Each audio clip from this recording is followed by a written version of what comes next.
Fired up. Don't get me fired up, Mike.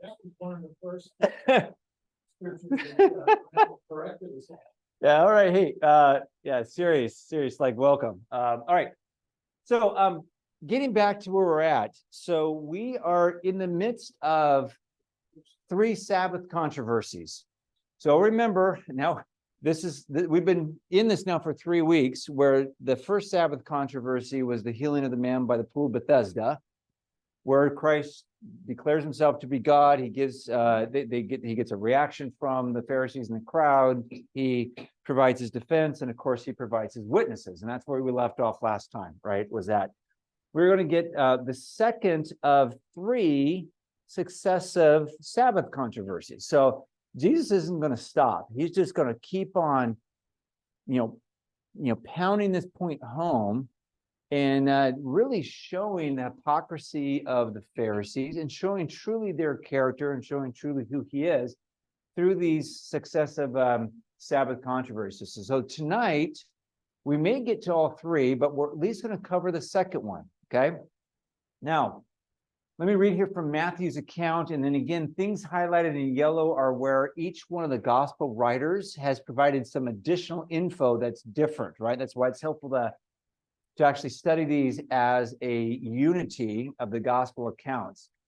So Matthew chapter 12, verse 1 through 8 says this: At that time, Jesus went through the grain fields on the Sabbath. His disciples were hungry, and they began to pluck heads of grain and to eat. But when the Pharisees saw it, they said to him, "Look, your disciples are doing what is not lawful to do on the Sabbath." He said to them, "Have you not read when David did when he was hungry and those who were with him, how he entered the house of God and ate the bread of the presence, which was not lawful for him to eat, nor for those who were with him, but only for the priest? Or have you not read in the law how on the Sabbath the priests in the temple profane the Sabbath and are guiltless? I tell you, something greater than the temple is here. And if you'd known what this means, I desire mercy and not sacrifice, you would not have condemned the guiltless. For the Son of Man is Lord of the Sabbath." Now, Mark adds that when David went into the house of God, the temple, and ate the bread of the presence, that it was at the time of Abiathar, the priest, the high priest. So he gives that as the time, although he wasn't actually the high priest when David did it, but it was at the time of Abiathar. And then he also adds that the Sabbath was made for man and not man for the Sabbath. So that's an addition that Mark gives that Matthew and Luke do not. And then Luke says that not only were they eating the grain, but plucking the heads, but they were rubbing them in their hands, which of course will become important to the controversy. So the Pharisees are all upset again, right?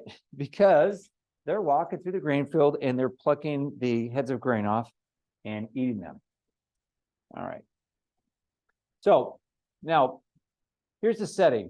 We've got them walking through the Sabbath. Now, this could be the same Sabbath that the man that was by the pool of Bethesda was healed, or it could be a subsequent one. We're not really sure, but even if it wasn't the same Sabbath, it's one that is very close to that time period, because these 3 Sabbath controversies happen one right after another. And here's the controversy, is that when the disciples were walking through and they were plucking off these heads of grain, and they were rubbing them around in their hands to get rid of the chaff, and then they were eating the grain themselves and then swallowing it, they were breaking 4 rules of the 1,500 rules that the Pharisees had made around the Sabbath. Remember, God only had one rule about the Sabbath. Remember the Sabbath day to keep it holy. That's it. That was God's rule. They added 1,500 rules. So remember, when he is, quote, his disciples are breaking the Sabbath, they're only breaking these man-made rules. They are not breaking the rules of God. So they're not sinning, nor is Christ, right? Now, it says that his disciples were doing it. It doesn't say Jesus was doing it. So, we're not sure. Perhaps he ate as well. But what is clearly identified here is that at least minimally his disciples are doing this particular activity. Now, how did they break the Sabbath? Well, remember, the Sabbath was made for what? Well, okay, the Sabbath was made for Israel, but what is it made for? For rest. It was you worked your tail off, particularly in an agrarian society where you were either farmer or rancher or whatever else. Like you worked hard with tools that are not modern tools, if you know what I'm saying. So the Sabbath was that? They did not have power tools, Rich. No. So they can't. So so you've got 6 days where you are working from sun up to sundown. And so just as God rested from his labors on the seventh, he gave the Sabbath to Israel. Say, it's time for you to rest. Like, take one day and refresh yourself. And remember, the Sabbath was not made for communal worship. The Sabbath was made for you to stay at home and get some rest. That's exactly what it was for, right? And so because the Sabbath was made for rest, if there was work involved in an activity, the Pharisees said, oh, anything that we identify as work would count then as breaking the Sabbath law of rest. So then they identified all these 1,500 things, rules, that were examples of things you were prohibited to do because they were example of work. Does that make sense?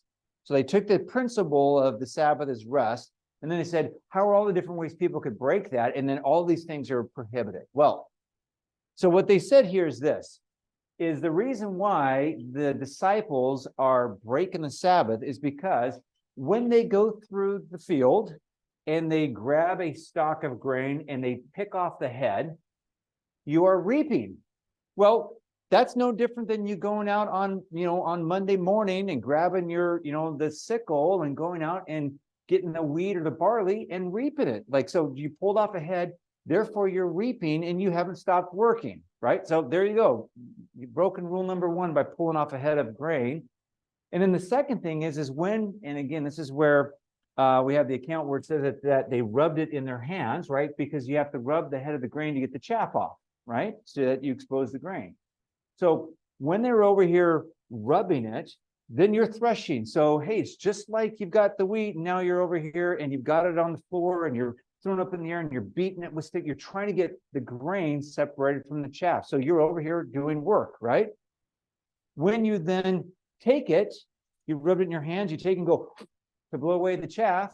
Now you're winnowing, which is where they would take it and they would throw it up in the air. And of course, the chaff drifts away. The grain being heavier falls down and it separates the chaff from the wheat. So now you are, quote, working. And probably the most preposterous thing that they said was, hey, when you eat the grain, then, and it goes into your stomach, you are storing it, which is the same as then you having to gather up all these heads of grain here and then carry them to some place to store them.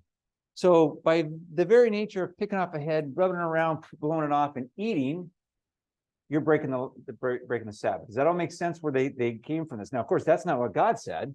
That's just what they had said. Now, one thing real quick here. Remember here, the disciples, and Luke doesn't say this, but the other kind of thing is Matthew that says that they were hungry. So, okay, so they're not like Augustine who, went into the neighbor's field and plucked the pear just because he wanted to see, he just stole it just because he could. Not because he's hungry, just stole it, right? Simple. Like, they're just grabbing what was, again, you were allowed to pick around the edges of a grain field according to the Mosaic law. So they're not even stealing. They're going there. They've got the edges of it. They're grabbing the stuff. And they're not doing it just to grab heads of wheat and throw it on the ground and be wasteful. They are legitimately hungry. So they have a legitimate need to be met. And that's where Christ is going to talk about the fact that God desires mercy, not sacrifice. And the merciful thing to do, hey, welcome, Dave. The merciful thing to do is to make sure that someone who's hungry is fed, right? So we're all good so far? Okay. All right. With that said, sorry, there's a question here. And I think actually we got two questions. Yeah. So I don't see any indication from the text that the disciples would have known these oral tradition laws. But I know you're gonna. They did. Go out. Oh, they did. Yeah, they did. Okay. Yeah. Because in the Chosen, the scene, they're like it was like they forgot that it was the Sabbath, which I don't As a necessarily Jew, believe that. can I but- just say this right now? As a Jew, you never forget the Sabbath, because guess what? The Right. Sabbath is always introduced Friday sundown through Mhm. ceremony. It's not like you wake up and you forget the Sabbath. So one thing is, I love The Chosen. I think it's fun, but it is not the Bible. And Right. it does not, and there's things in there that are not accurate. So Mhm. let's just keep in mind that when we see things there, that's I- not the scriptural context. Yes. I continue. acknowledge that, and given that it's the Sabbath, if they did know the oral tradition that you can't reap or thresh or winnow on the Sabbath, would they be doing it because they've learned different from Jesus's teaching? Yeah, so the question, yeah. So first of all, they knew it was the Sabbath. Second of all, they would have been well aware of the Sabbath restrictions, right? So that's not the case. Now, why they decided to do it, probably yes, it's probably because they are learning from Christ that it's okay to do it, and frankly, they're hungry. I mean, that's the point. They're hungry, like they're going through, and they can't just stop off at the local McDonald's on their way to wherever they're at. So it's just part of something that they could do. And remember, none of them, as far as we know, are actual Pharisees. So they know the Pharisaic teachings, but they're not Pharisees as far as we know. Any of them were part of the Pharisaic tradition, right? So what that would mean is the Pharisees would be very in tune with their regulations. Others would be less. In fact, the Pharisees called them the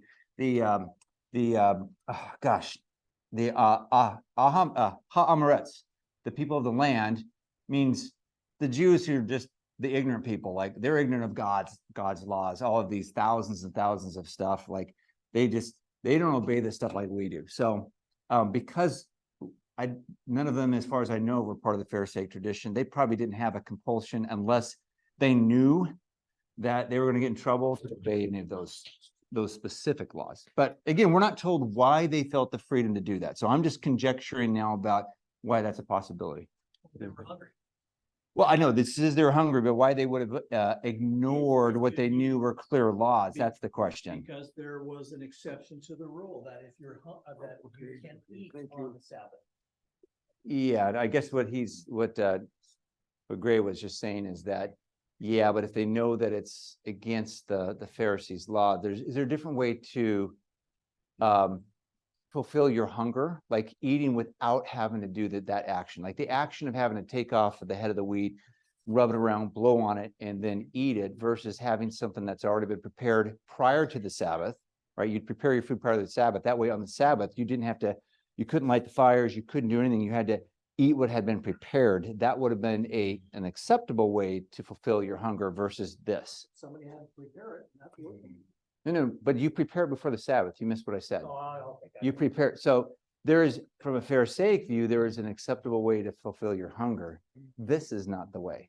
That's what I'm saying. Yeah, go ahead. When I was living on Mercer Island, on Saturday, you would see the Jews walking from their homes, and a lot of us, at least a couple miles, and not driving, and then going to the synagogue. Mhm. But the Pharisees, as far as I'm concerned, they're a bunch of hypocrites, because they make up this law, but they don't say anything about being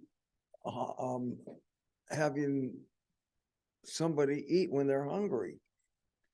Well, that wouldn't be hypocrisy, because hypocrisy would say, you don't do this, and then I go around and I do it. Like that would be hypocrisy. But what it is exactly what Christ says, is you are so into these laws. In other words, you're only concerned about this legalism that frankly that you've made up, that you're not concerned that someone over here is hungry. And that's his whole point. So not hypocrisy, but certainly their priorities and their focus on the wrong things. Like they don't care about people. In fact, they're prideful. And in fact, their actions say that they really dislike people. They hate people, right? Because they're not concerned about the welfare of people. They're only concerned about people matching up and meeting all of their thousands of different rules. Yeah. I'd like to step back just real quick. Gray, you had mentioned, basically, were they doing this out of spite against the Pharisees because of what Jesus was teaching? And It was more like, why would they be disobeying the Pharisaical law if they knew that it was the Sabbath and they knew that was the law? because Jesus, number one, had healed on the Sabbath a couple of times. And I'm sure they probably talked about it. But in the next chapter, and I don't mean to jump the gun, he basically was very angry at the Pharisees when they asked him, is it okay to heal a man's hand on the Sabbath? And he angrily looked at them and pulled the guy up and said, show me your hand, and did it right in front of him. So there could have been some type of communication between Jesus and the disciples that follow me, don't follow the rules. Yeah, and again, we just know that they were doing it because they're hungry. We don't know what reason they gave themselves for disobeying what was clearly the Pharisaic law that they shouldn't have done. So that's kind of the point. So that's the controversy now. Why do your disciples break the Sabbath by eating the heads of grain on the Sabbath, right? And of course, Christ says this is the second time now that he's stepped on their Sabbath laws. And the first time ended up in them wanting to kill him. All right. So this doesn't end up any better. All right. Or not much better. But the next two will kind of give you an idea of why they finally are like, we're done. We reject him. On TV. Yes. Oh, hold on here. What's that? You did say before that they had plotted to kill him? Yeah. Before this? Yeah. They plotted to kill him and destroy him. So in other words, they already have plans to kill him. Now what they do, now here's the thing. Let me just go back. Let me just go back to right here. Notice that it says like in Matthew verse 2, but when the Pharisees saw it, they said, now here's the thing, keep this in mind. The song Mary Had a Little Lamb? Okay, everywhere that Mary went, her what? Her fleece was white as snow. No, everywhere that Mary went, her lambs was sure to go. Okay, because Christ has claimed to be God, and because they have become so insensitive they want to kill him, their goal and objective now is to watch everything he does for the point. In fact, it's going to make the point here, for the point that they can accuse him. All right. So what you have here now is you have the Pharisees that wherever Jesus and the disciples go, guess what? You got a contingent of Pharisees that are right there. Like they didn't just happen to pop up and they're on the corner of the Pharisees and they're looking at Jesus and the disciples walk by and say, oh, I wonder what they're going to do. Oh, they're picking the head. No, the Pharisees now follow Jesus and his disciples. So when you see all these interactions, there's Pharisees. Why would there be Pharisees around Christ? Christ is like a no-name. Interrogation process. They are going through the stage of observation, not the stage of interrogation. Observation is over and that. Nope. Because now they can talk to him. No, they're not going to talk to him. I'll get to that here in just a moment. Yeah, they're going through the stage of observation where they are observing him so that they can collect, it says, so that they can collect basically data that they can accuse him with. And of course, they do bring these things back at his trial. So that's exactly what they're doing. They're now cataloging all the ways that Christ, in fact, is guilty and should be killed. All right. So let me give you another example of this same type of concept, but it's not in the same context of the eating of the grain. So this is the walking on the grass, Mike, that you've actually talked about before. So walking on the grass on the Sabbath, when they mean grass, they don't mean the manicured grass you have out here in your front lawn. I mean, they mean just like the wild grass, not necessarily grains that you would eat. So when you walk on the grass, it was permissible to walk on it. Not on the Sabbath, though. And why was it permitted? So the question that comes up in the Mishnah is it permissible to walk on the grass on the Sabbath? The answer is yes, it's permissible to walk on the grass, but no, it's not permissible to walk on the grass on the Sabbath. And here's the why. Same reason. If you perchance are walking on the grass and it has a stalk that has grain in it, right? And you happen to step on that head and you separate the head of the grass from the stalk, you've now reaped. Okay, if then your foot comes down on the head and the pressure of your foot separates the chaff from the grain itself on the head, right? You have now threshed. And then if as you are walking past it, the robe, the hem of your robe creates a wind motion and separates the chaff from the wheat that you've just done. Now you're winnowing, right? And now you expose the head of the grain. And if a bird or a rodent or some other animal sees the head of the grain, they'll go and eat it. Now they're guilty of storing it. That's why we don't walk on the grass on Sabbath. Reasonable. Makes sense. So so this is the kind of stuff that Christ is actually dealing with. I got one more for you, just to show, like, all of these laws that they put in place, like you literally almost couldn't breathe. And this is why Christ is like, look, you're so bound up in these laws, you don't care about people. You've made the Sabbath, instead of a day of rest, you've made it a day of complete burden on individuals. So here's the question. If you're walking on a pathway on the Sabbath and you have two choices, you can walk on one that is clear and you can walk on one that has rocks and stuff, a rocky path. Which one are you permitted to walk on? Right? Good question, right? Don't you all think of that? Don't you all think of that question, right? Before I get out of bed. Yeah, before you get out of bed, like, I better make sure I'm walking on the right one. We're all, this has nothing to do with safety, by the way. All right. So I'm just going to read this to you. This is from the Midrash. This is from the rabbinic writings. Okay, this is from their own words here. Supposing a man had before him two paths, one smooth and the other full of thorns or pebbles, and he forgot and went by the one full of thorns or pebbles. Such an action done without knowing is in the category of not good. So even if you don't know, like, you're just like, you're not even aware that you're doing this, still not good. Okay. And even more so if he did know and yet walked by the path, I should say path, full of thorns or pebbles. Moreover, and he that hasteth with his feet sinneth. That's the biblical reference. This is where they get the biblical reference from. If you walk too fast with your feet and you're not aware of what you're doing, then you can sin, right? Walking on thorns would be wrong on account of breaking or crushing the twigs or leaves on the Sabbath. Walking on pebbles would be wrong, since thereby one makes indentations in the soil, and an act coming under the prohibition of plowing on the Sabbath. So you're walking on a pathway that's rocky, you've got some thorns and stuff like that. You step on the thorns, boom. Okay. Now you're crushing them. You're reaping, right? Okay. And you could again do winnowing and everything else. And then just by the fact that you have stepped on a pebble, the pebble then makes an indentation in the soil. Well, what do you do when you plow?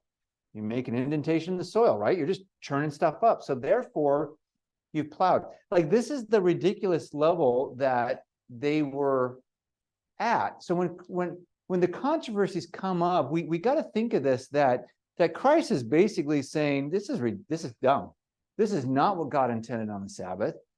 And so he has no problems breaking this. He has no problems with saying, I only have to obey God's laws. I don't have to obey these crazy laws that you have put in place. I've just come to realize why the world hates Judaism, because of all these crazy laws. Well, I would say I think there's other reasons, Mike. But all right. So anyway, so this is the question they ask him. Like, why are your disciples doing what's not lawful on the Sabbath by eating this? Okay. Now here's what Jesus' response says. He says, have you not read what David did when he was hungry? Okay, same situation. My disciples are hungry. David was hungry, right? Okay. David, if you remember the story, he is running for his life. And the guy is basically, if he doesn't get food, he might starve to death. Like, he is literally at that point, right? He's being chased mercilessly, right? So it says, have you not read when David did when he's hungry, and those who were with him? So David's followers, how he entered the house of God and ate the bread of the presence, which was not lawful for him to eat, nor for those who were with him, but only for the priest. And then Mark adds that Jesus says how he entered it in the time of Abiathar, the high priest, and ate the bread of the presence, which is not lawful for any of the priests to eat. And he also gave it to those who were with him. So not only did David eat, but he gave it to his fellow compatriots that were with him as well. Now, Jesus is going to give his first defense. You just said my disciples are breaking the law by doing this.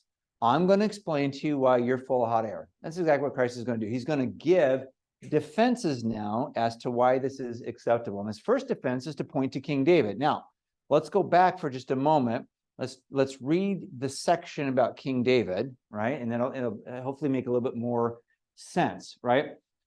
It says here in 1 Samuel 21, verse 1 through 7, then we'll skip down to verses 17 through 19 here. It says, verse 1, then David came to Nob to Ahimelech the priest, and Ahimelech came trembling to meet David and said to him, why are you alone and no one with you? And David said to Ahimelech the priest, the king has commissioned me with a matter and has said to me, let no one know anything about the matter which I am sending you and with which I am commissioned you.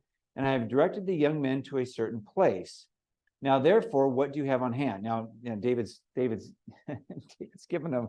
He's not being truthful here, but anyway, we'll skip over that. It says, now, therefore, what do you have on hand, right? Give me 5 loaves of bread or whatever can be found. And the priest answered David and said, there is no ordinary bread on hand. In other words, the only bread I have here is bread that has been offered as part of the sacrifices. And this bread was bread that was, it was essentially the priest, it was their income. The way that the priest survived was through parts of the sacrifices, whether it was the meat sacrifice or whether it was the bread sacrifices that were offered. They got a portion of some of those things depending on the sacrifice as their sustenance. So, Ahimelech is saying here, hey, look, I don't have any normal stuff. What I do have is some bread that came through the sacrificial system, and it's the consecrated bread. So, this is what he says.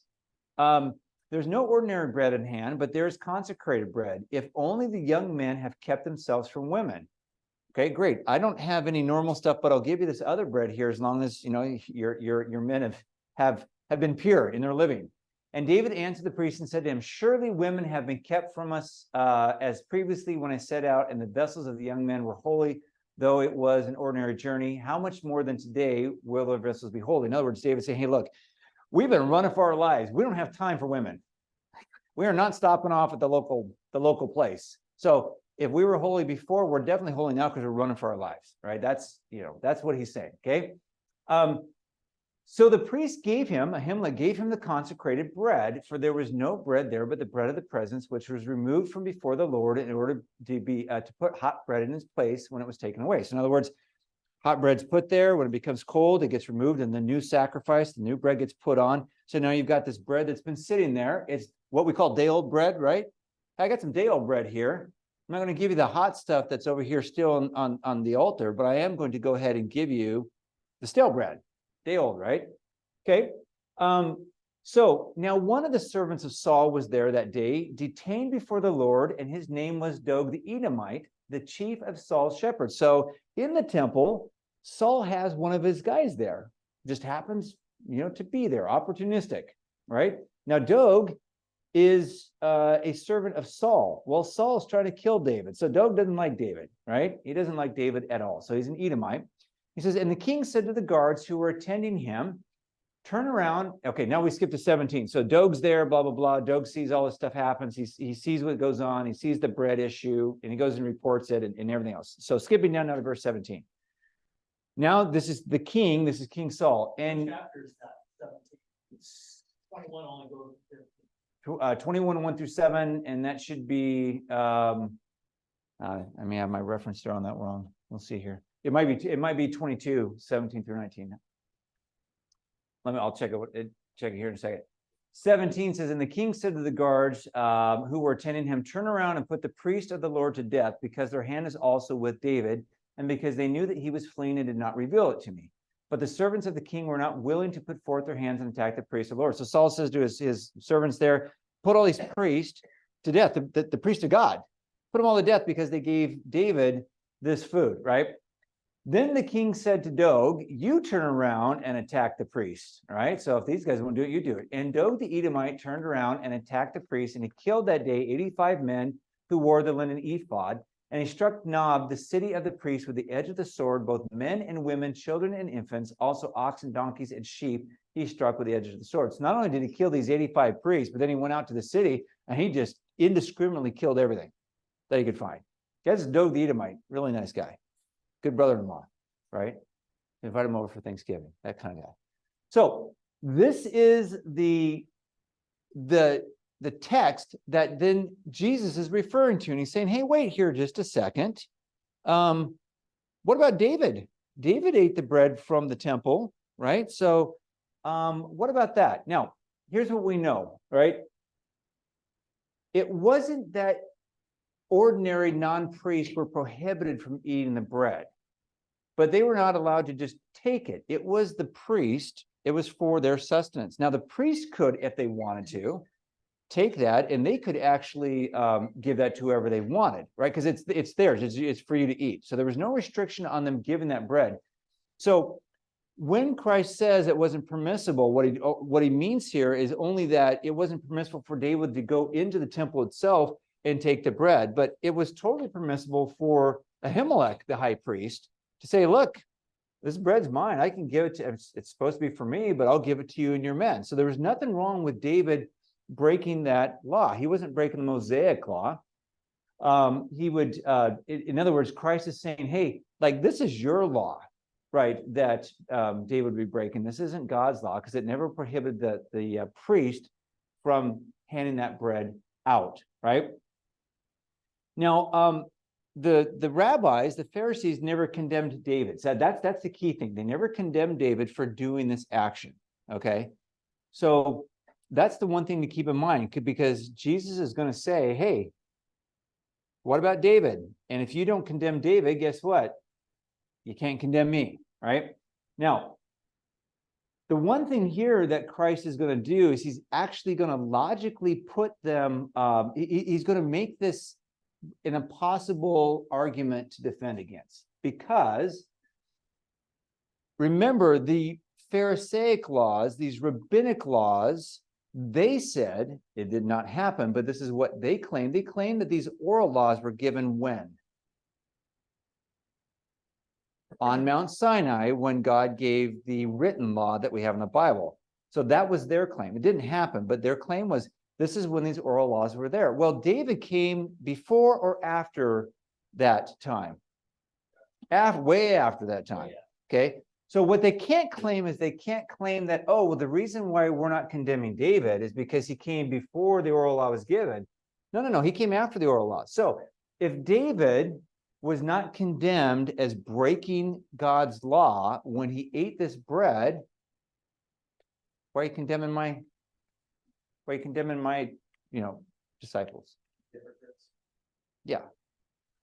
So that's exactly what he is saying. Look, one that is greater than David is here. I'm the Messiah. I'm claiming that. So if you don't condemn David the lesser, you cannot condemn Christ, who is in fact the greater, right? Now, yes. Yeah, Mike, yes. Between David and this time, Israel, both the northern and southern kingdoms had been taken into captivity. And basically Jewish law had just gone kaput. And after they escaped Nebuchadnezzar and they went back and they started rebuilding Israel, they were putting back together the law as they understood it. Were they creating the law about that time frame, or had all of this Mosaic law already been in place up to the time that they came back to Israel from captivity? Well, let me just make a clarification here. When we talk about the Mosaic law was given by God to Moses on Mount Sinai. So there was no creation. Okay, so yeah, and I only wanted to clarify that because when you say they created the law, you're talking about the creation of these oral laws that were not given by God. Yes. So that happened after they came back from Babylonian captivity. That happened when, and again, Ezra the scribe was doing exactly what any good preacher would do. They have the law, and he was expounding the law to the nation so that they wouldn't break God's law and go back into captivity. What happened, though, is that, and he was part of the group called the Sofer, the counters, right? He started out good, but they successively after him started to say, well, again, if God says, don't remember the Sabbath day to keep it holy, what are the 1,500 ways that you can break it? They started to count these ways and created these additional laws that then became mandatory, sacrosanct on the same level as the Mosaic law. This is after the Babylonian captivity, but prior to the time of Christ. Yes. Yeah. What is the number of 1,500? Those are actual rules. Yeah, that they created a little over 1,500 laws around Sabbath laws. When God only gave one, they made over 1,500 of their own laws. Just like what we said, can't walk on a pathway that's So are these the same as the oral laws and traditions? These are the same as the oral Same laws. thing. Yes, yeah. Now, again, by the time of Christ, you only have a subset of those given. You have a third group. So that you have the Sofer, and then you have the Tana or the Tanaim, and then you have the Amoraim, who came after the time of Christ. So around 200 AD. Then this third group created even more law. So if it's bad enough in the time of Christ, it's like really bad 200 years after the time of Christ. All right. Yeah. Did they make a law that said, if you do these things, we're going to kill you, like they did kill Jesus? Well, so they were not allowed to, the Jews were not allowed to execute capital punishment. That was the role of the Romans. Okay, so that's the reason why the Jews couldn't kill Christ themselves. They had to go ask Roman permission, and then the Romans executed the punishment, right? So because they were, Rome had conquered the Jewish people, capital punishment was reserved for the Romans. So what they would do is they would say, hey, you broke our laws. Now, the Romans weren't concerned about whether or not someone broke Jewish religious law. They didn't care. So when they go to the Romans, the explanation for why Christ has to be killed isn't because he broke Jewish religious law or because he claimed to be God, because he is creating sedition against Rome, right? So they had to provide a political reason for why Rome would want Jesus dead, not a religious one. But the reason why they want him dead is because he's broken their religious laws, right? Okay.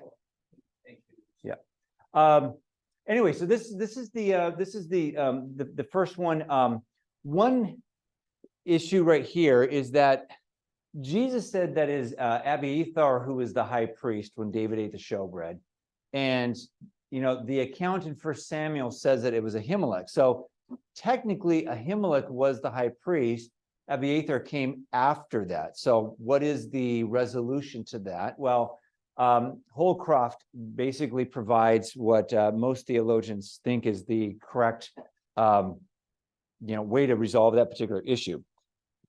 And he says this, he says, since the book of Samuel was a large scroll without chapter and verse divisions, which is true. Those came much, much later. So it's just one scroll, right?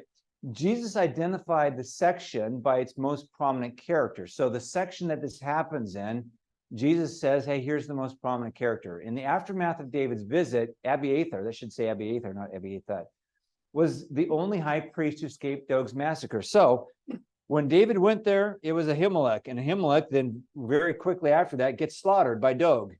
The only one that escaped was Abiathar. So when Jesus said it was Abiathar, it's because those two things happened like one right after another in succession. Abiathar was the only priest that was left. Thus, he became the high priest during David's reign. For modern readers, Mark's report might be rendered in the passage that tells of Abiathar, who was to become high priest. David entered the temple of showbread, and Ahimelech, blah, blah, blah. So that's kind of the way to get around, or to address, not get around, but to address the controversy of the two high priests. All right. That's the first defense. Hey, you didn't get mad at David. You didn't condemn David, right? So how about what's my second defense here? So the second defense he's going to give is that this Sabbath law of rest does not apply in every situation. So he's going to give some examples of, look, you might have this rule that you've said, this rule that God created about remember the Sabbath day to keep it holy, which is designed around rest, but there's lots of activities that are still not only acceptable, but even commanded to be done on the Sabbath that are not restful, right? Did you have a question, Greg? I think the next section is going to answer it, but I was wondering, it seems like the Pharisees are not accusing Jesus's disciples of the same thing that David did. Yeah. So They're accusing him of, yes, they're accusing him specifically, or his disciples, of breaking the Sabbath law. The connection point why Christ makes the connection isn't about it being on the Sabbath. It's about eating things that are prohibited. In this case, David ate bread that was, quote, prohibited for him to eat. They are eating grain that is, quote, prohibited from being eaten on the Sabbath. So he's saying that if you're not condemning David for eating bread that wasn't intended for him, then my disciples can eat bread that you prohibit or say is not intended to be eaten on the Sabbath. So that's the point of correlation. It's not a Sabbath to Sabbath example that he gives. So he's trying to establish the point of eat on the Sabbath, basically. No, he's trying to, the point of similarity between David and this is David ate what he wasn't supposed to eat. The point of similarity is the disciples ate what they weren't supposed to eat. The disciples happened to eat it on the Sabbath. David just happened to eat it in a place where he wasn't supposed to eat. But the correlation is you don't condemn David for eating something he wasn't supposed to eat, and yet you condemn my disciples for eating something that they are, quote, not supposed to eat. That's the point of connection. They condemning the disciples because they were reaping and threshing and winnowing. Yeah, but the whole point is the end product of that is eating, right? And what they're condemning for is that whole action 1, 2, 3, 4 ends with the storing. The eating is that connection point. Okay. But I'm glad you brought that up, because it's the similarity between that, not necessarily one is on a Sabbath and one is not on Sabbath. Yeah, Rich, So, keep going. okay, so Jesus is challenging these guys with, with the written word, right? Yeah, the With the example he word. gives is from And then- the Old Testament. And Yeah. then at the end of 12 there, he says that if you had known what these things, if you had known what this means. So do they even understand what he's talking about, do you think? Oh yeah, they understand what he's talking about, because they Well, want I to kill know him. that I mean, in terms of what he's saying, I mean, is this what he's saying make like complete nonsense to them? It's blasphemy. No, what he's referring to at that point is, if you had correctly understood, and he's going to give this quotation from Hosea, if you had correctly understood what God wants, then you wouldn't have made this decision to claim my disciples are guilty. So he's correct. Oh, he's correcting them. They know what he's saying, but he's saying your theology is wrong. If you had understood and known that if you had understood what God required, you would never have made this condemnation. So we'll get there. Just give it a second. Plus, Yeah. he had been teaching in the synagogue. He was there teaching. And so he was in that mode of teaching, and these guys were coming up asking these questions. And so he's gonna come back with this, the sheep in the hole, in the well. As Yeah, it- you're talking about the next controversy. Yes. Yeah, we haven't gotten to the third one yet. We're still in this. You're on to number 3. We still haven't finished number 2 yet. Let's finish number 2 controversy. Yeah, because that's the third one. All right. So his second one is he's going to say, look, not only did you not condemn David for doing a similar type of thing, but now I'm going to show you that the law of rest does not apply in every situation. So what does he say? Okay.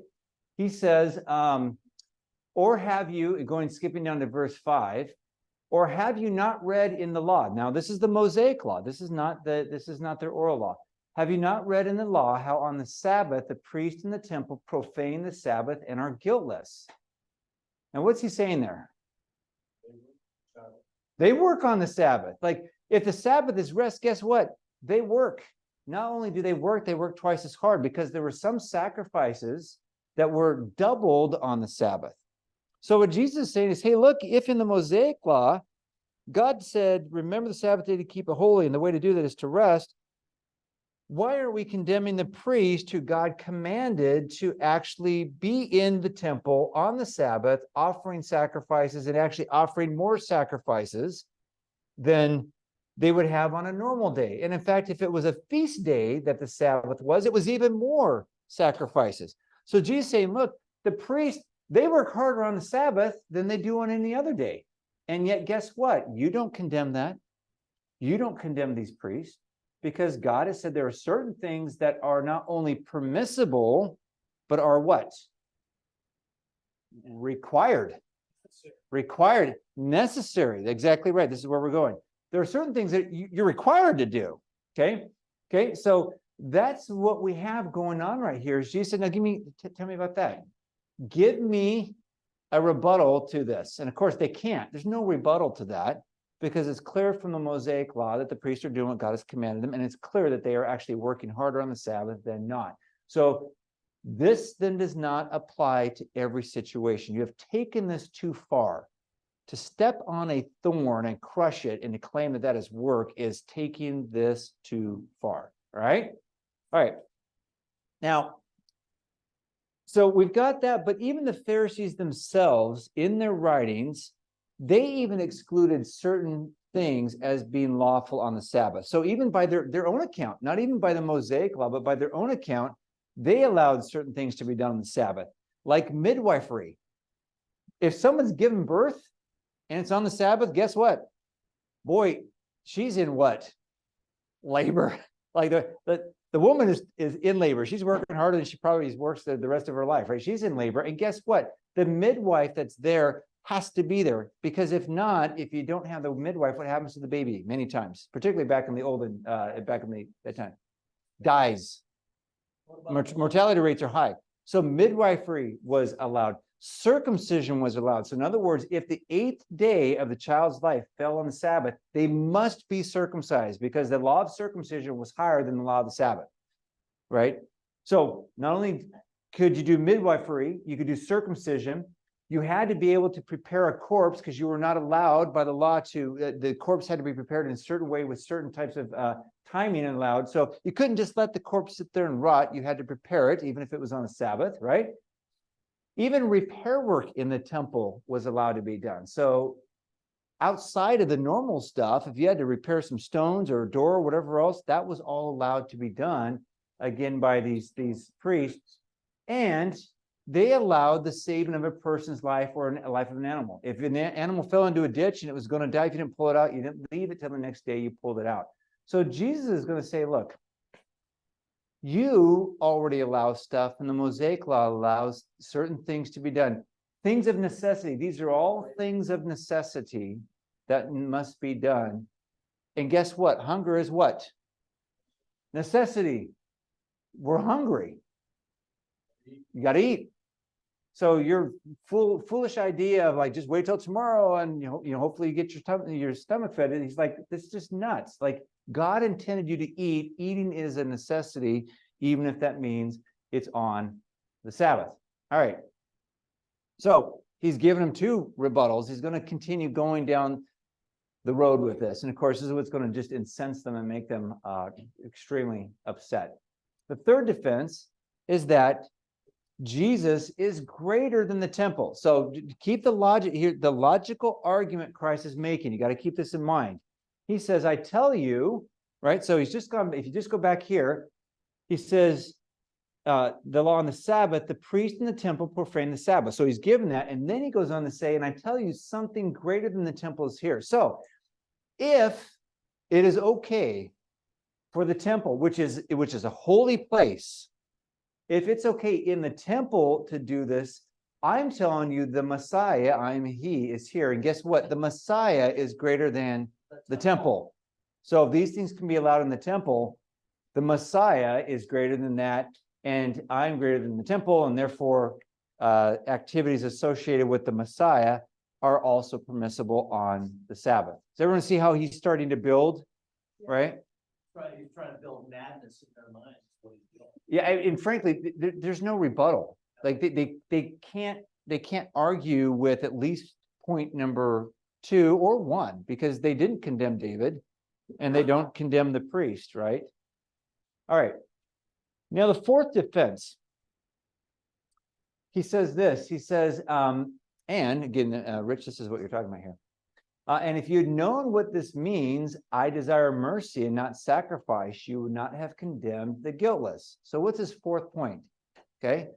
You didn't condemn David, right?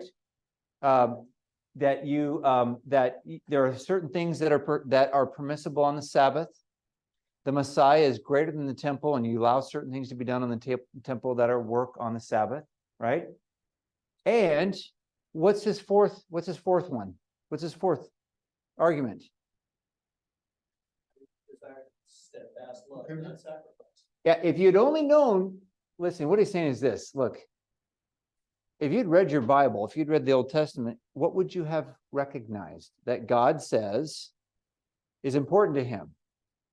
You've got all of these sacrifices that are required in the Mosaic law, and yet God says, he says, look, I'd rather you not sacrifice. In fact, in another verse, he says, what? I'm tired of you bringing your bulls and your oxen, right? I'd rather you not sin than to sin and then come and say, oh, I'm sorry about it, and sacrifice. Like, obedience is greater than sacrifice. Well, what he says here in Hosea is that, Hosea 6:6 is that, look, God says, of a higher priority than sacrifice, a higher priority than than rules is the fact that you should care about people. That's the highest priority. And if you understood what God's heart is, you would understand that people matter more than law. Does that make sense? Yeah. Okay. I have a question. Yes. Well, he says at the end of verse 7 there, that he desires mercy and not sacrifice. You would have not condemned the guiltless. So, who are the guiltless and what makes them guiltless? It's his disciples. They condemned his disciples for eating grain on the Sabbath. So the ones that are condemned, the ones that are guilty, are his disciples. And so he's saying, well, gosh, if you understood what God's priorities are, which is acts of mercy and making sure that people are fed, is an act of mercy. It's an act of necessity. If you'd understood that supersedes these laws. But that's what he says. That's why he says, if you had known what it means.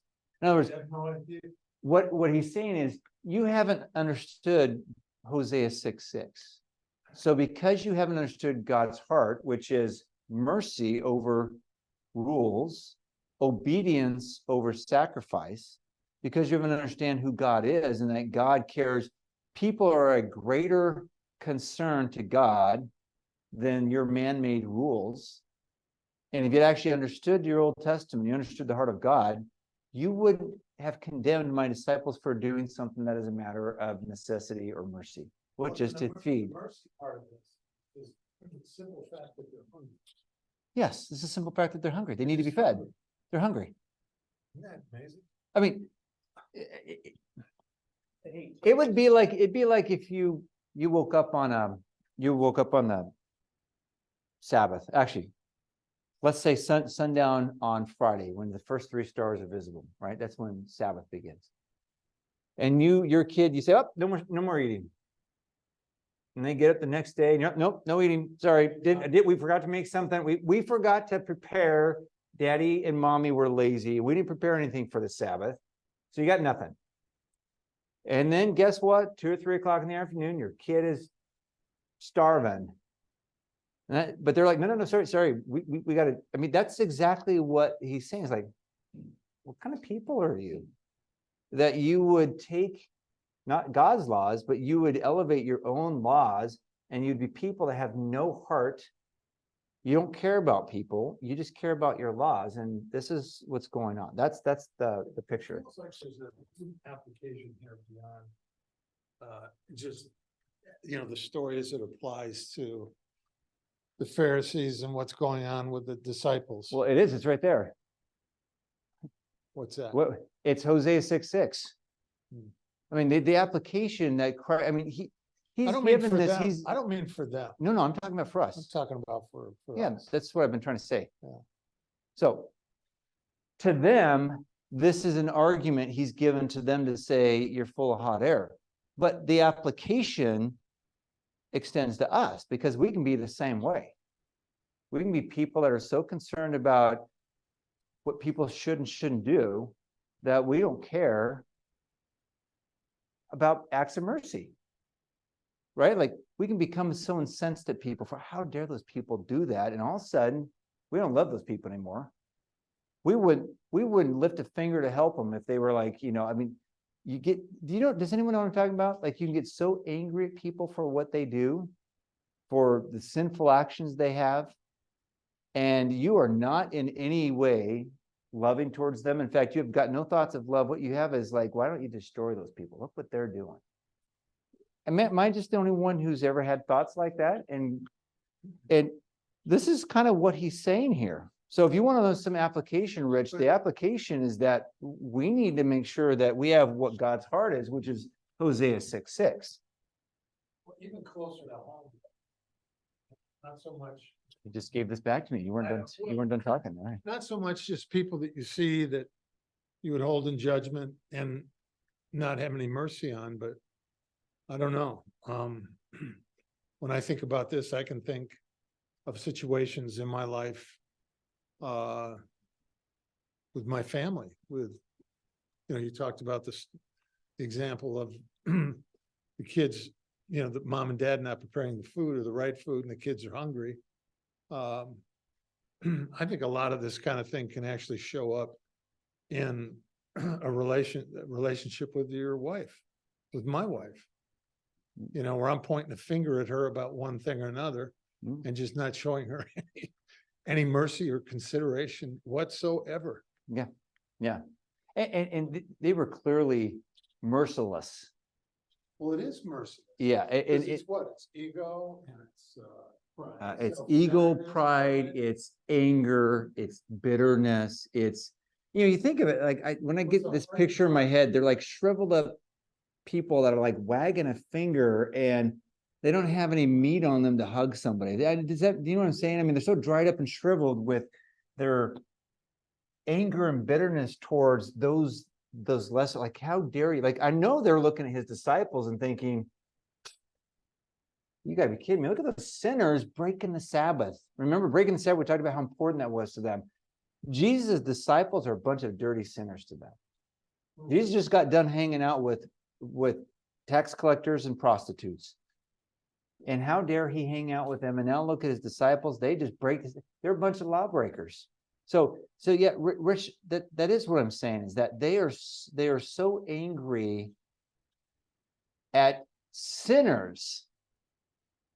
They're not even angry at the sin anymore. They're just angry at sinners. And they got no compassion for the sinners, right? So Well, what's really sad is that the hard heart of men really distorts the heart of the Savior. we're actually going to see that in the next one. If you just keep that thought, because in the third one, you're going to see that. And he even calls them out for their hardness of heart.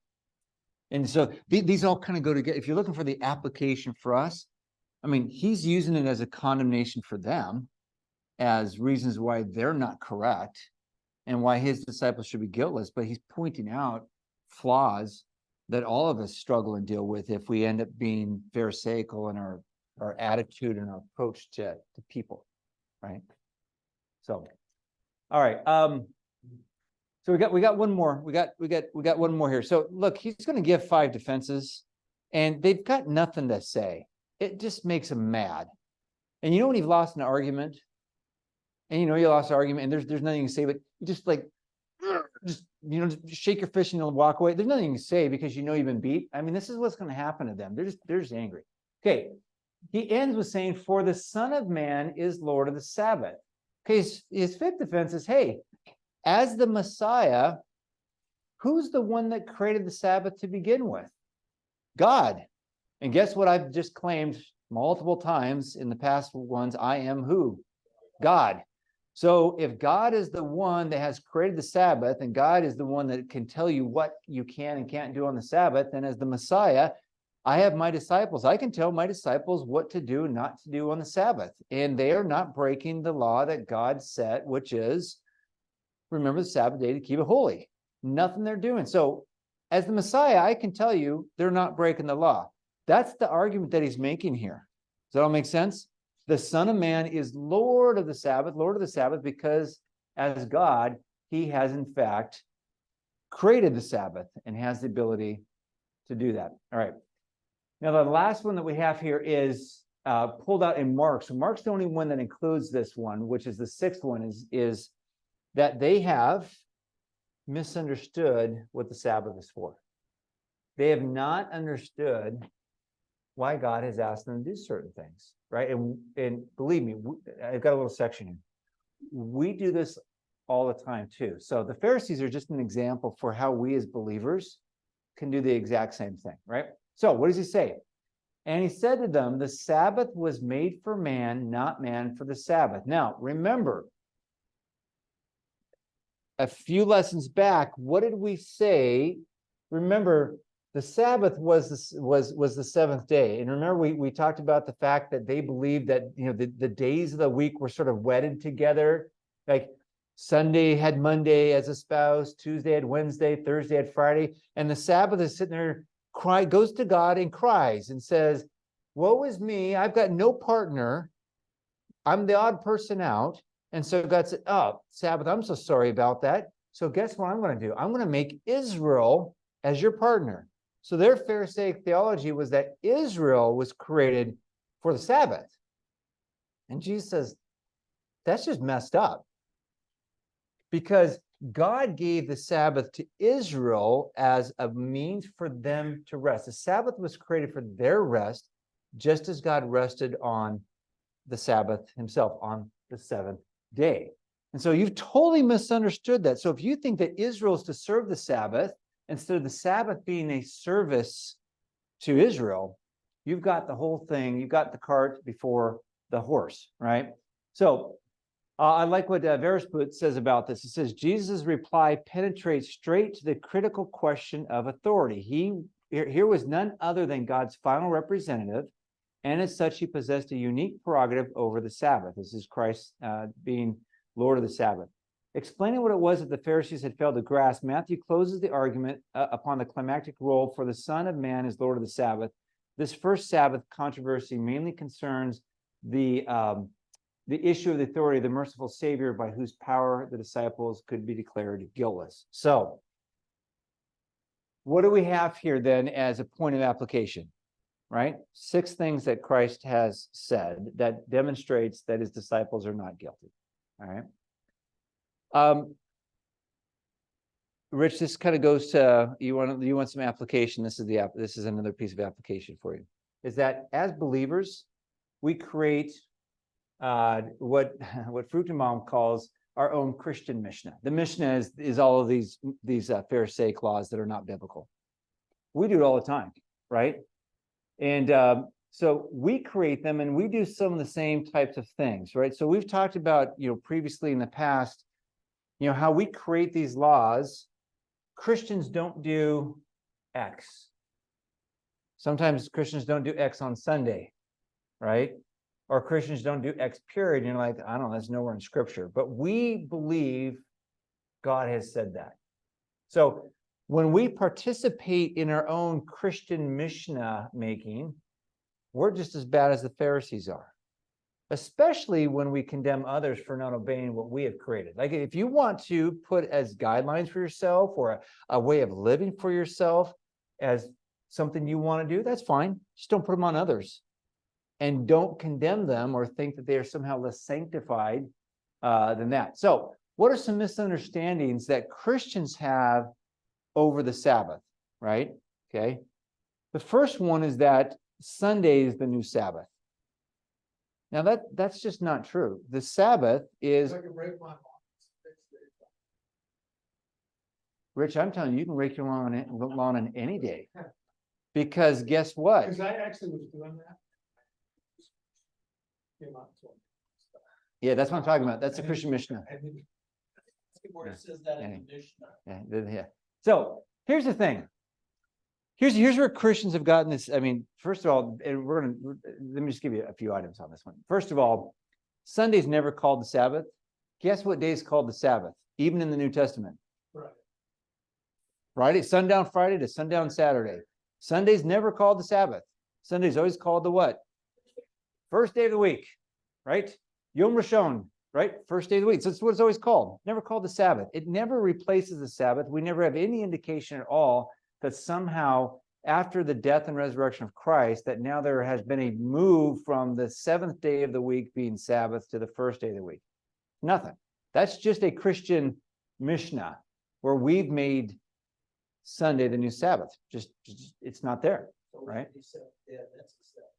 No, because no, we shouldn't, because here, I'll get into that. Okay. No. Let me get to a few things here, and then we'll try to answer some of the questions here for you. All right. The second thing that we have is that now this is gonna rile up a whole bunch of you. I know it. Like Sunday's never called the Lord's Day. Never called the Lord's Day. It is called a Lordy Day, meaning a high and a holy day because of the resurrection of Christ. It is never called the Lord's Day. That is a misinterpretation of it. So there's nowhere that it's called the Lord's Day. All right. Okay. Now, why do we as Christians tend to meet on Sunday? Because after the resurrection of Christ, the Christians who are Jews, remember that, they wanted to honor the resurrection, and they honored that by meeting together and breaking bread and baptizing on the first day of the week on Sunday. Now, there is absolutely now here's the difference. There is what is called prescriptive and descriptive, right? Descriptive just tells you, it just describes what has happened, but it's not prescriptive. So when the Bible says, hey, the church met on the first day of the week, it's just describing to you what in fact they did, but it's not prescriptive. Prescriptive would be they met on the first day of the week, and so should all of you as believers. That would be prescriptive. Does that understanding make sense? So we can draw things, we can understand that they did that, and we can certainly say, gosh, it sounds like a great idea. I'd like to honor Sunday as well as being the day that we worship, in the way that they did. But don't make your Christian neighbor do that if they don't have the same feeling, right? Okay. So that's why Christians today meet on Sunday. All right. Now, someone mentioned Seventh-day Adventist, right? So we'll go into this here. The third misunderstanding is applying the Sabbath rules to Sunday. Now, there's a few reasons why this is just not acceptable, right? Okay. Here's the problem. The Sabbath law was contained in what covenant? The Mosaic covenant. Thank you, Rich. Or what sometimes we refer to as the Old Covenant, which don't say that to a Jew, they won't like that, but in the Mosaic covenant, okay? When Christ died and was resurrected, what happened to the Mosaic covenant? It was rendered inoperative, null, and void. So the old covenant does not apply anymore to anybody, Jew or Gentile. Now remember, even before the resurrection, the death and resurrection of Christ, did the Mosaic law apply to Gentiles? No. What applied to Gentiles was the Noahic covenant that God made with all mankind.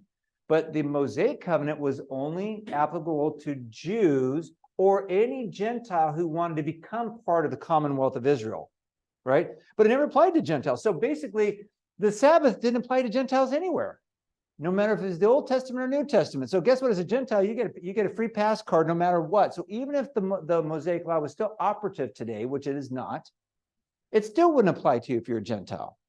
It would only apply to Jews, but because it's been rendered inoperative, and guess what? Out of the 10 commandments that were given to Moses, guess which commandment is not reiterated as being required for Christians? Under the new covenant, the law of Christ, the law of Sabbath. It is not. In fact, Paul is very clear that, look, here's the requirement. The requirement is this: do not, what? We're not supposed to do what? Forsake Okay, do not forsake the gathering together of yourselves. Now, Paul says, he takes that, and Paul says what then? Here's the rule. The rule is, as believers, we should what? Meet together and gather. Okay? When are you required to meet and gather? Paul says, when? What day? What day are we required according to Paul? Whenever. Great. If you say, look, hey, you know what? We're getting together Thursday night. This could be right now. You don't need look, don't tell Pastor Phil that you don't have to go to church on Sunday, but we're meeting together. Like we are actually meeting together as a body, right? And we're doing it on Thursday. Paul says, look, doesn't matter which day. Some say this day, some say he goes, it doesn't matter. So in other words, you can meet on whatever day you want. We're also not told the frequency. You can meet 5 days out of the week if you want.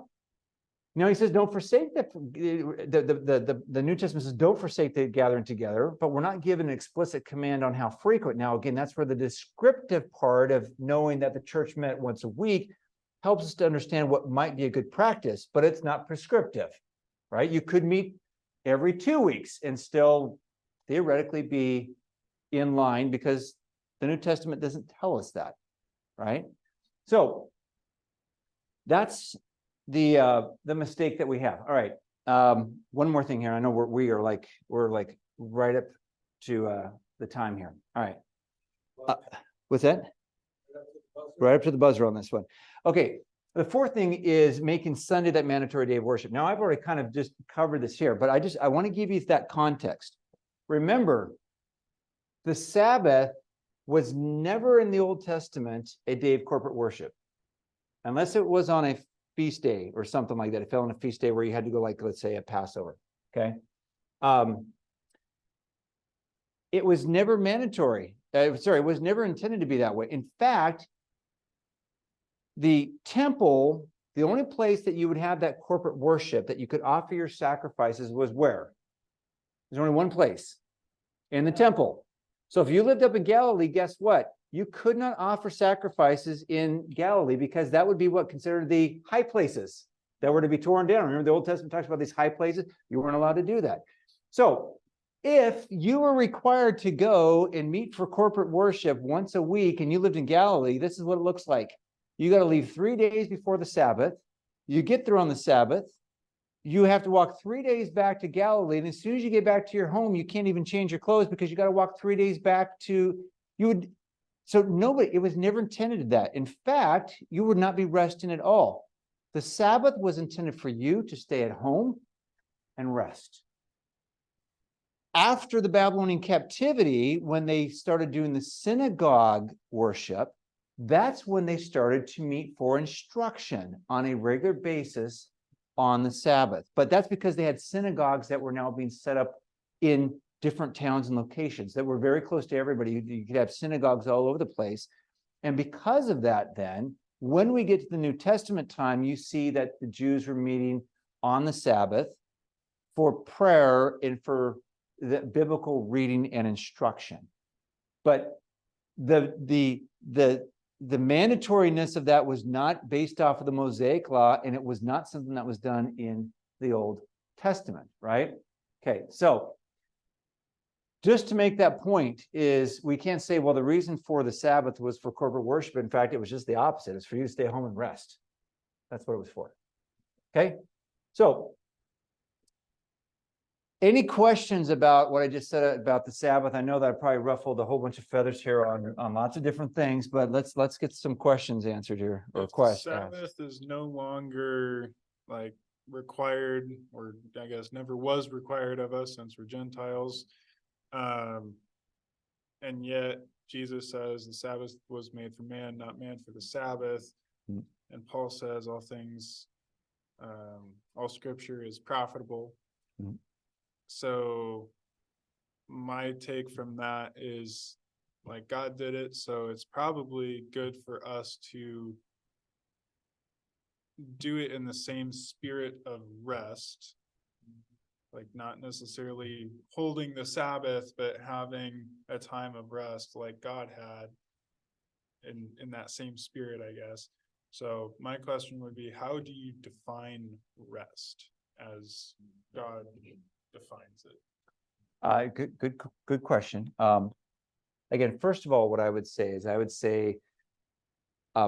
there's certainly a principle that you're pointing out, but again, there's no prescription for that. So I'd be really careful about saying the principle of rest over here. And again, particularly when that law is given, is you've got people that are working their tails off. They are literally out there physically breaking themselves down 6 days a week. And then they need a day for actual some refreshment. So just remember there's a context that I sit behind a computer all day. I don't need any rest. I actually need the opposite. I need exercise. Like it wouldn't be a day of rest, it would be a day of going out there and doing a marathon, right? So let's just we got to keep that. In that case, the Sabbath was given for your physical rest from your labors. Their labors were typically they were physical. So that's what it is. Now, the writer of Hebrews spiritualizes that in a way where he talks about they won't enter their rest. And he's talking about, in this case, the spiritual rest you get from salvation. So we got to understand that there's kind of two ways that's talked about that. But the whole purpose of the Sabbath was for you to be able to get refreshed in your body. Now you might say, well, I don't do anything with my body, but like me, man, I'm burnt. I'm burnt. So guess what? I don't need it for my body. I need it for my mind. I need to just like. Now, here's one of the things.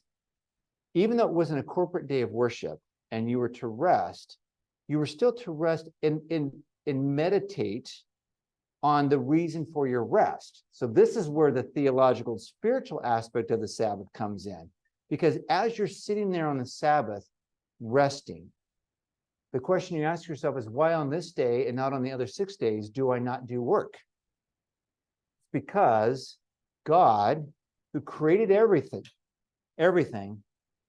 he rested and he's asked us to rest. So there's a meditation on who God is and what he has done that's part and parcel for the reason why you're not doing work at all. So there is a spiritual meditative contemplation of who God is.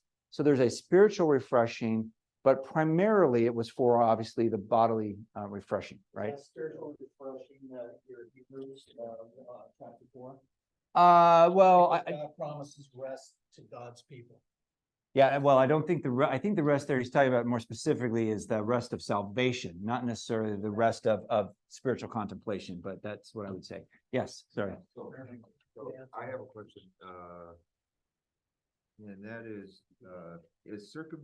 circumcision, was it necessary to have on the 8th or 9th day of birth? And if not, is there any blowback or disqualification of the Sabbath? No, okay, great. So good question. The question is circumcision required on the 8th day? And is there any blowback if that does not, are there any repercussions if it doesn't occur? Well, so first of all, circumcision was only required of Jews. So if you're a Gentile, guess what? You get free pass, right? Okay, so it didn't apply to non-Jews anyway, unless you were to be part of the household or part of the commonwealth, then you had to get circumcised. So as a Gentile, if you came and lived in a Jewish household as a servant, you would need to get circumcised in order to be able to do that. But it only applied to Jews, okay? But because that's part of the, because the requirement for circumcision is not part of the Mosaic law, first off, it was part of what law? What covenant? What covenant? What covenant? Abrahamic covenant.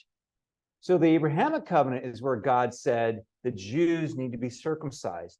Now, the Abrahamic covenant, is that eternal and unconditional, or has it been done away with?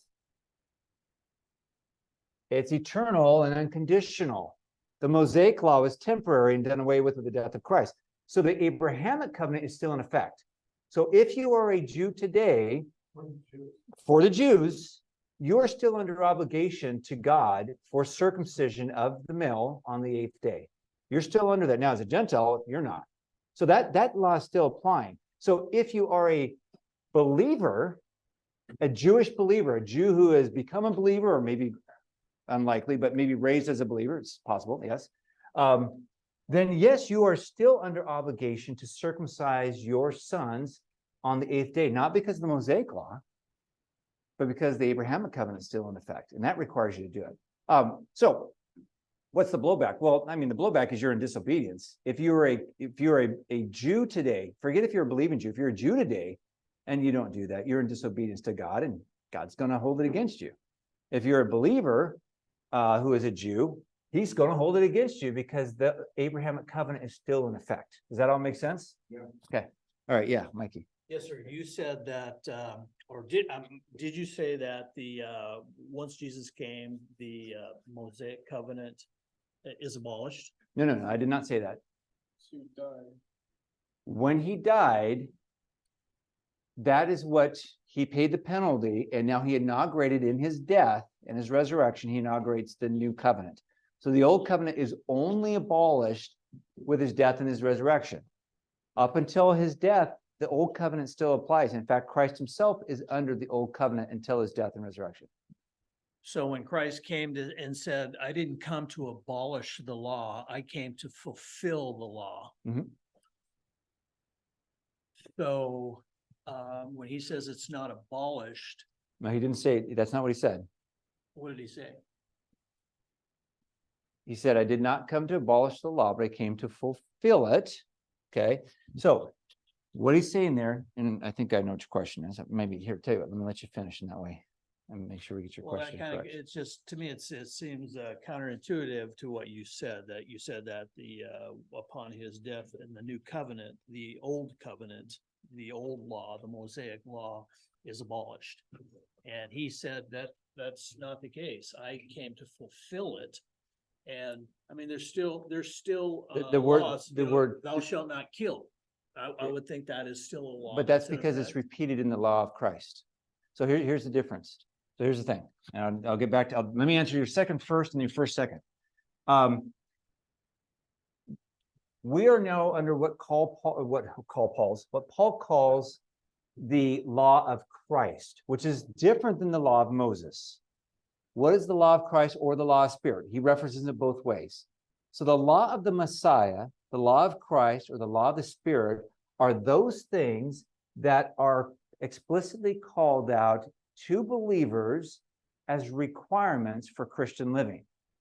So there are now, when Christ gave to his disciples in Matthew 16 the keys to the kingdom, and we'll talk about this later on, he gave them the ability to make laws for that would be applicable to Christians in the church age. So now many of these, of course, are the same, some of the same laws as you had in the Mosaic covenant. So for instance, a lot of what we call the moral law, which is, I guess, one way to look at it, even though the Bible doesn't describe it that way. The moral law, don't kill. Well, guess what? God said don't kill, and he said don't kill way back in the Noahic covenant, way before the Mosaic law.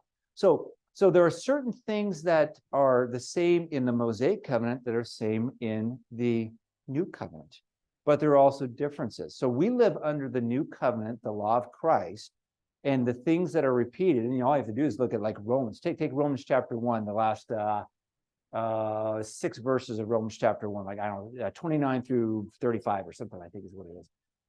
Here's all the things that you're not supposed to do. Like these things now explicitly called out as being for Christians in the law of Christ, right? Okay, right? Murder, disobedience to parents, right? Envy, malice. I mean, all these things are called out. Those you are responsible as a Christian, but that's because now this is the law of Christ. Even though that law was also a law in the Mosaic covenant, we don't obey the law to not murder because the Mosaic covenant's still in effect. We obey because the law of Christ says don't murder. Does that make sense? Right? Okay. So, second question first question second. Paul refers to the fact that when Christ says, I didn't come to abolish it, but I came to fulfill, the Greek word that there, teleos, means for something to come to its conclusion, its end of what it was intended to do, right? It's the end point, it's the finish. So Christ came to finish the Mosaic law. And he did that how? How did he finish the Mosaic law? No. No. What's that? Great. By living it out. Perfectly, exactly right. He fulfilled the law because he's the only person who actually obeyed the Mosaic covenant to its full extent and never sinned. So he fulfills the law. He brings it to less. He brings it to its end goal, right? The goal of it is done. Once that is done, it's abolished. So when Christ is speaking at that point, he's not abolishing the Mosaic law.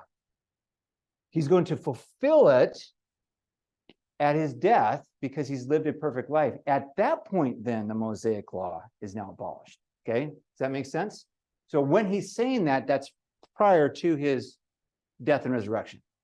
And then the New Testament is very, very clear that in fact the Mosaic covenant is no longer operative, right? And so in fact, if you want, I can even pull up a whole bunch of references very quickly for you so that you can see that. But that's what he's saying. Right now, he's not dead yet. So in this moment, I haven't come right now to abolish it. So I'm not saying the Mosaic law doesn't apply now because I'm still, the Mosaic covenant's still there. So Christ has to continue to walk in obedience to the Mosaic covenant until he fulfills it, right, as the end goal. And once that's done, then it's no longer in effect. Does that make sense? Except it's that to, yeah, that's the new covenant. It's a new covenant, yeah. And, If you want to hang around after this is done, I can, yeah, I'll show you some stuff here. And I can't hang around for too long, but yes. Any other questions, comments? Yes, great. Would it be possible to fulfill the Mosaic covenant without dying? Well, of course, I mean, he did fulfill the Mosaic covenant without dying. His death, when he died, he had perfectly fulfilled the Mosaic covenant. Okay. His death, what's the purpose of his death? Okay, so let me ask the question this way. What is the purpose of him fulfilling the covenant by not sinning? To represent us. Yes, continue on. as high priest. So, Well, okay, but okay, when he fulfills the Mosaic covenant, he does that in what way? In a sinless way. So the purpose of him fulfilling the covenant is so that he is a sinless sacrifice. perfectly. Okay, because the sacrifice has to be up to the task of the cleansing. That's why you can't do it, because guess what? You're sinful. Like you don't have, your blood is not worth, it's not worth enough to save yourself, much less save anybody else. So he has to get to the end of his life and have sinlessly for the blood. What is the reason for it in the blood? The atonement for the sin. But he can't atone for it if he hasn't lived a perfect life. So that's the difference between the reason for a sinless life and the atonement. New. I guess did I lose something here? Must have lost It just popped up as you were talking. all right, well, something happened here. I guess I'm just gonna quit. I don't know. I guess I'm gonna end the meeting for all, I guess.